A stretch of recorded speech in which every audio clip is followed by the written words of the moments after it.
जय श्री कृष्णा जी। राधे राधे। आप सबने मारा गणामानसु राम राम। आज मैं आपने सोमवती अमावस व्रत कथा सुनाऊं। वैसे तो प्रत्येक महीना री अमावस बहुत ही पुण्यदायी नहीं हुआ करे, लेकिन जद कदई सोमवार रे दिन अमावस आवे वह बहुत ज़्यादा फल देने वाली मानी जोड़ी है। सोमवार रे दिन पड़न वाली अमावस ने सोमवती अमावस किया करे। ई दिन रा व्रत करनारो महत्व है आपने धर्म ग्रंथा में बहुत ज़्यादा बतायोड़ो है। अतः सोमवती अमावस रे शुभ दिन में आपने प्रातःकाल जल्दी उठ नित्य कर्म निवृत्त हुए और गंगा स्नान या अन्य कोई पवित्र नदी में स्नान करना चाहिए। सोमवती अमावस ने हरिद्वार में गंगा मैया स्नान भी बहुत ही फलदायी स्नान है। यदि आपा कठे गंगा स्नान या कोई पवित्र नदी में स्नान करने नहीं पहुंच सका तो आपा सुबह जल्दी उठ घरे स्नान करा तो आपा ने बी पानी रमाईने बी बाल्टी रमाईने थोड़ो सो गंगा जल मिलाना चाहिए ताकि आपन गंगा स्नान रो पुण्य प्राप्त हुए। तो सुनो आज सोमवती अमावस व्रत कथा। महाभारत युद्ध समाप्त हो जाने के पश्चात जब श्री भीष्म पितामह जी शरशैया पर पड़े हुए थे तो महाराजा युधिष्ठिर ने उनकी सेवा में उपस्थित होकर उनसे पूछा, प्रभु, दुर्योधन की कुटिल नीति के कारण भीमसेन और अर्जुन के हाथों कुरुवंशियों और अन्य राजाओं के मारे जाने से हमारे कुल का नाश हो गया है और संसार में बाल और वृद्धों को छोड़कर और कोई राजा नहीं बचा है। यानी कि या तो छोटा बालक बचा है और या कोई वृद्ध पुरुष बचा है, एना अलावा कोई युवा नहीं बच्यो है। इस भारतवर्ष में हम केवल 5 भाई ही बचे हैं, इसलिए यह क्षत्रिय राज्य हमें शोभा नहीं देता है तथा संतान के मारे जाने के कारण मन अत्यंत दुखी व उदास रहता है और उत्तरा का गर्भ जो अश्वत्थामा के शस्त्र से नष्ट हुआ है उस कारण मेरे दुख का वार पार नहीं रहा। हे पितामह, आप ही बताइए कि हम क्या करें और कहाँ जाएं, जिससे हमें शीघ्र ही संतान की प्राप्ति हो। इतना सुनने के बाद श्री भीष्म पिता ने कहा, राजन, मैं अब जो सब व्रतों से उत्तम व्रत है कहता हूँ। इस व्रत के करने से चिरंजीविनी संतान की प्राप्ति होती है। जब सोमवार अमावस्या के दिन हो तब मनुष्य को पीपल के नीचे जाकर श्री जनार्दन की पूजा करनी चाहिए और 108 रत्न या धातु पात्र का फल लेकर उस वृक्ष की प्रदक्षिणा करनी चाहिए। हे राजन, इस सोमवती अमावस्या के व्रत में भगवान श्री विष्णु अत्यंत प्रसन्न होते हैं। तुम्हारे इसी व्रत को करने से उत्तरा का गर्भ सजीव होगा और उसके गर्भ से जो पुत्र होगा वह तीनों लोकों में विख्यात होगा।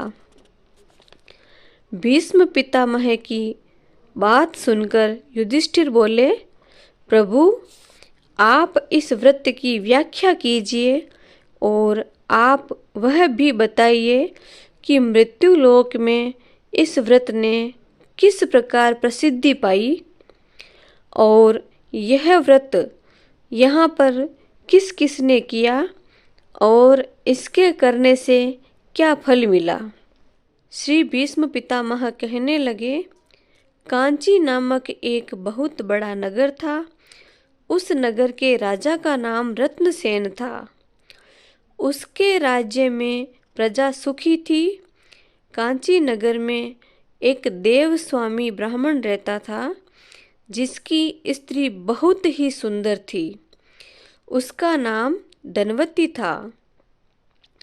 देवस्वामी के 7 पुत्र और एक रूपवती कन्या हुई। जिसका नाम माता पिता ने गुणवती रखा। जब ब्राह्मण के लड़के बड़े हुए तो उन सब का विवाह हो गया, मगर गुणवती अपने तुल्य पति पाने के विचार से कुंवारी ही रही। एक दिन एक ब्राह्मण ने देव स्वामी के मकान के दरवाजे पर आकर भीख के लिए याचना की। देव स्वामी की 7 बहुओं ने बारी बारी से आकर उस ब्राह्मण को भिक्षा दी। ब्राह्मण ने उन स्त्रियों को अवैध और सौभाग्य संपत्ति का आशीर्वाद दिया। इसके बाद धनवती ने गुणवती को भी भिक्षा देने के लिए उस विप्र के पास भेजा। उसने ब्राह्मण को प्रणाम करके भिक्षा दी। भिक्षा पाकर ब्राह्मण देव ने कहा, तुम धर्मवती हो। इस आशीर्वाद को पाकर गुणवती ने अपनी माता से बताया। वह यह सुनकर ब्राह्मण के पास आई और कहा, महाराज, आपने मेरी 7 बहुओं को तो उत्तम आशीर्वाद दिया है, लेकिन मेरी कन्या को विपरीत आशीर्वाद दिया है। कृपया मुझे समझाओ, इसका क्या कारण है। ब्राह्मण देव ने कहा, देवी, तुम पृथ्वी में प्रख्यात चरित्र हो। तुम्हारी कन्या को यथा योग्य आशीर्वाद दिया है। गुणवती अपने विवाह के मध्य में विधवा हो जाएगी, इसलिए इससे जहाँ तक धर्माचरण हो यह करे। धनवती ने कहा, महाराज, यदि इसका कोई उपाय हो तो कहिए। ब्राह्मण ने कहा, देवी, जब सोमा हमारे घर में आवे तो उसकी पूजा से इसके वैधव्य का नाश होगा, इसलिए मैंने तुम धर्मवती हो कहकर कन्या को आशीर्वाद दिया है। धनवती ब्राह्मण की यह बात सुनकर चिंतित हो गई और उसको बार बार प्रणाम करके कहने लगी, महाराज, जिस सोमा के आने से वैधव्य का नाश होता है वह कौन है, उसकी जाति क्या है, वह कहाँ रहती है और कब आती है। विप्रदेव ने कहा, सोमा जाति की धोबण है और सिंहल द्वीप पर रहती है। यह जब तुम्हारे घर आवेगी तो गुणवती का वैधव्य नाश होगा। इतना कहकर ब्राह्मण देव वहां से चला गया। धनवती ने सारा हाल अपने पुत्रों से कहा। गुणवती को मैंने और तुम्हारे पिता ने बड़े लाड प्यार से पाला है। अब यह सोमा के आने पर वैधव्य से छूट सकती है। तुम सब में से जो सबसे अधिक पिता का भक्त है और माता की आज्ञा का पालन करने वाला हो, वह गुणवती को साथ ले जाकर सिंहल द्वीप से सोमा को ले आवे। धनवती की बात सुनकर उसके पुत्रों ने कहा, माँ, तुम अपनी पुत्री के प्यार में फंसकर हमें एक बड़ी यात्रा पर भेजना चाहती हो। मार्ग में 100 योजन का विस्तृत समुद्र है, इसलिए हम आपका यह काम करने में असमर्थ हैं। अपने पुत्रों की यह बात सुनकर देव स्वामी ने कहा, हाय, मैं 7 पुत्र होते हुए भी अपुत्रवत हूँ। भला अपनी प्यारी पुत्री को विधवा कैसे देख सकता हूँ। देव स्वामी को इस बार क्रोध में भरा हुआ देखकर उसके सबसे छोटे पुत्र शिव स्वामी ने कहा, पिताजी, आप क्रोध न कीजिए। मेरे होते हुए आपको सिंहल द्वीप जाने की आवश्यकता न पड़ेगी। अतएव गुणवती को साथ लेकर मैं वहां जाऊंगा और कष्ट से मुक्त कराऊंगा। इतना कहकर और माता पिता के चरणों में शीश झुकाकर शिव स्वामी अपनी बहन गुणवती को लेकर सिंहल द्वीप को रवाना हो गया। कुछ दिन चलने के पश्चात वे बहन भाई समुद्र के तट पर पहुंचे और वहीं पर उन्होंने एक बरगद का बहुत बड़ा वृक्ष देखा। वृक्ष के खोखर में एक गिद्ध अपने परिवार के साथ रहता था। शिव स्वामी और गुणवती एक दिन के लिए उसी पेड़ के नीचे ठहरे। गिद्ध ने अपने बच्चों को लाकर जब भोजन दिया तो उन्होंने नहीं खाया। इस पर गिद्ध ने अपने बच्चों से पूछा, बच्चों, क्या बात है जो तुम भूखे होने के बावजूद भी भोजन नहीं कर रहे हो? मैं तो आज तुम्हारे खाने के लिए बड़ी अच्छी किस्म का माल लेकर आया हूँ। यह सुनकर गिद्ध के बच्चों ने जवाब दिया, पिताजी, इस वृक्ष के नीचे 2 मनुष्य आकर ठहरे हैं। बिना उनको भोजन करवाए हम भला किस प्रकार भोजन कर सकते हैं? अपने बच्चों की यह बात सुनकर गिद्ध ने शिव स्वामी और गुणवती के पास जाकर कहा, भाई, तुम लोगों का जो काम है बन जाएगा, अतः अब तुम भोजन कर लो। गिद्ध की बात सुनकर उन दोनों भाई बहन ने भोजन किया और जब भोजन कर चुके तो गिद्ध राजा ने उन दोनों को समुद्र के पार पहुंचा दिया। समुद्र पार करने के बाद वह सोमा के मकान पर सिंहल द्वीप में पहुंचे। नित्य प्रति प्रातःकाल उठकर उसके घर को बुहारने, चौका लगाने लगे। इस प्रकार वह 1 वर्ष तक करते रहे। एक दिन सोमा ने अपने पुत्रों से पूछा, यह प्रातःकाल कौन हमारे घर में झाड़ू पोछा कर जाता है? सोमा के पुत्रों ने उत्तर दिया, हमें तो मालूम नहीं। अपने पुत्रों का यह उत्तर सुनकर एक दिन सोमा रात्रि में कोने में छुपकर बैठ गई और प्रातःकाल शिव स्वामी और गुणवती को आंगन लीपते हुए देखा। इस पर उसने उनसे पूछा, तुम दोनों कौन हो? शिव स्वामी ने कहा, हम दोनों ब्राह्मण हैं। इस पर सोमा ने कहा, तुम्हारे ब्राह्मण होकर मेरे घर का चौका लगाने से मैं तो नष्ट हो गई। इस पाप से भला मैं किस तरह छुटकारा हासिल करूंगी? मैं नीच जाति की अर्थात धोबण हूँ। तुमने भला ब्राह्मण होकर मुझको क्यों अपराध में डाला है? यह सुनकर शिव स्वामी ने उत्तर दिया, यह लड़की मेरी बहन है। हमें बताया गया है कि शादी होने के बाद यह विधवा हो जाएगी और यदि तुम इसके पास होगी तो फिर इसका वैधव्य दोष नष्ट होगा। इसलिए मैं और मेरी बहन आपकी सेवा चाकरी कर रहे हैं। इस पर सोमा ने कहा, आज के बाद तुम्हें यह काम नहीं करना। मैं जल्द ही आपके साथ चलूंगी। इसके बाद उसने अपनी बहुओं से कहा, इस राज्य में कोई भी मनुष्य मरे तुम उसकी लाश का ऐसा प्रबंध करना कि जब तक मैं न आऊं उसे कोई जलाने न पावे। सोमा की बहुओं ने कहा, बहुत अच्छा, हम ऐसा ही करेंगे। इसके पश्चात वह दोनों को साथ लेकर समुद्र तट पर पहुंची और एक क्षण में उन दोनों को समुद्र से पार करवा दिया। स्वयं आकाश मार्ग से समुद्र पार करती हुई और फिर सोमा के प्रभाव से सब देखते ही देखते कांचीपुर में पहुंच गए। धनवती बड़ी श्रद्धा प्रेम के साथ सोमा का स्वागत करने लगी।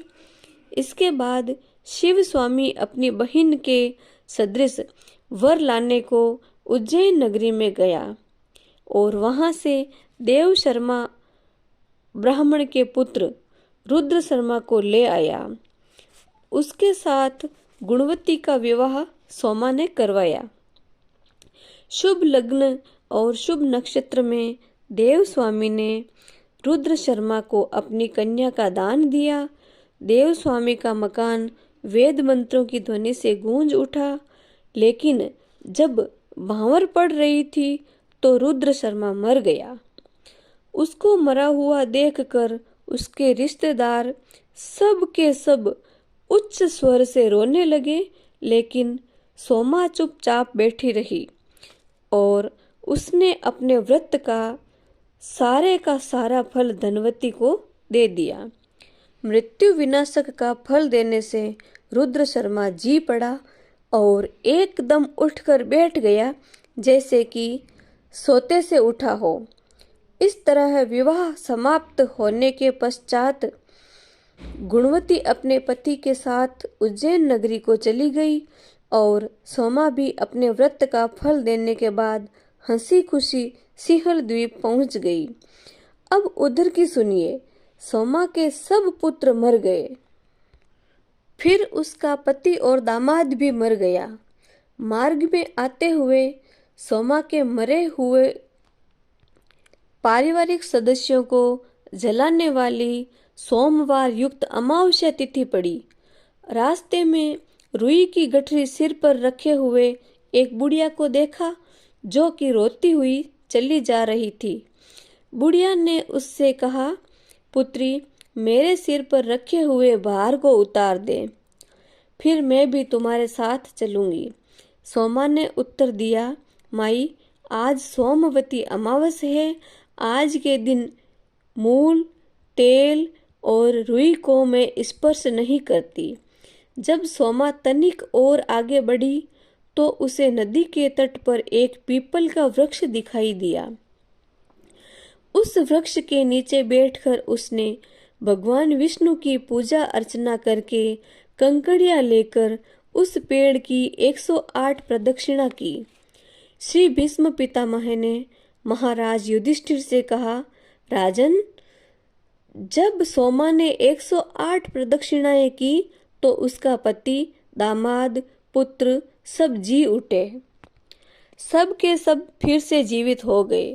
समस्त सिंहल द्वीप लक्ष्मी से परिपूर्ण हो गया और उसके घर में तो विशेषकर आनंद हो गया। जब वह घर पहुंची तो अपने पति, पुत्रों तथा जवाई को जीवित देखकर अत्यंत प्रसन्न हुई। उसकी बहुओं ने उसको नतमस्तक होकर प्रणाम कर उससे पूछा, माँ जी, आपके जाने के बाद आपके पति, जवाई और सब पुत्र मर गए थे, वह भला अब किस तरह जी उठे हैं? सोमा ने कहा, मैंने अपने व्रत का फल गुणवती को दे दिया था। उसी के कारण मेरे पुत्र, पति और जवाई सब मर गए थे। अब जबकि मैं कांचीपुर से वापस लौट रही थी तो मार्ग में सोमवती अमावस का शुभ दिन आ पहुंचा। मैंने पीपल के वृक्ष की पूजा करके और कंकड़ियां हाथ में लेकर 108 प्रदक्षिणा की। इससे मेरे पति, पुत्र और दामाद सब जीवित हो गए। तुम भी इस व्रत को विधि पूर्वक किया करो, इससे तुम वैधव्य को न प्राप्त होकर सौभाग्य को पाओगी। इस तरह से सोमा की आज्ञा मानकर रामेश्वर व्रत को करती रही और व्रत के प्रभाव से वह कुल भोगों को भोग कर पुत्र पौत्रों से युक्त हुई और मृत्यु के पश्चात उन सब पुत्र पौत्रों सहित वैकुंठ को प्राप्त हुई। श्री भीष्म पितामह बोले, जब सोमवती अमावस हो तो वह पुण्य काल देवताओं को भी दुर्लभ है। उस दिन प्रातः काल उठकर स्नान करके रेशमी वस्त्र पहनने चाहिए और पीपल वृक्ष के निकट जाकर पीपल की जड़ में इस मंत्र सहित भगवान श्री विष्णु का पूजन करना चाहिए। मंत्र है, व्यक्तव्य स्वरूपा सृष्टि स्थिति, व्यक्तव्य स्वरूपा सृष्टि स्थिति। अंत के करने वाले, आदि अंत से रहित आपको नमस्कार है। इस प्रकार पीले वस्त्रों, अक्षत, फूल, फलों और खाने पीने की चीजों से भगवान विष्णु की पूजा कर और इस मंत्र से पीपल के वृक्ष की पूजा करनी चाहिए। मंत्र, हे अग्नि और गोविंद के आश्रम स्थान अश्वरथ वृक्षराज, हमारे संपूर्ण पापों को हरो। इस प्रकार पूजा करके मोती, सोना, चांदी, हीरा तथा मणियों को हाथ में लेकर प्रदक्षिणा करनी चाहिए। फिर कांसी के बर्तन और तांबे के बर्तन को हाथ में लेकर पीपल की प्रदक्षिणा करनी चाहिए। जब तक 108 फेरियां पूर्ण न हो तब तक प्रदक्षिणा करते रहना चाहिए। इसके बाद सब चीजें ब्राह्मण को दे देनी चाहिए। फिर घर की स्त्रियों सहित सात्विक भोजन करना चाहिए। हे राजन, इस विधि अनुसार तुम द्रौपदी, सुभद्रा, उत्तरा से व्रत करवाओ। इसी से उत्तरा का गर्भ जीवित होगा। विष्णु के इस व्रत को सुनने से स्त्री को पति, पुत्र तथा धन की प्राप्ति होती है। बोलो श्री सोमवती अमावस मैया की जय। बोलो श्री सोमा धोबण के अनंत पुण्य की जय। जय श्री कृष्णा जी। राधे राधे।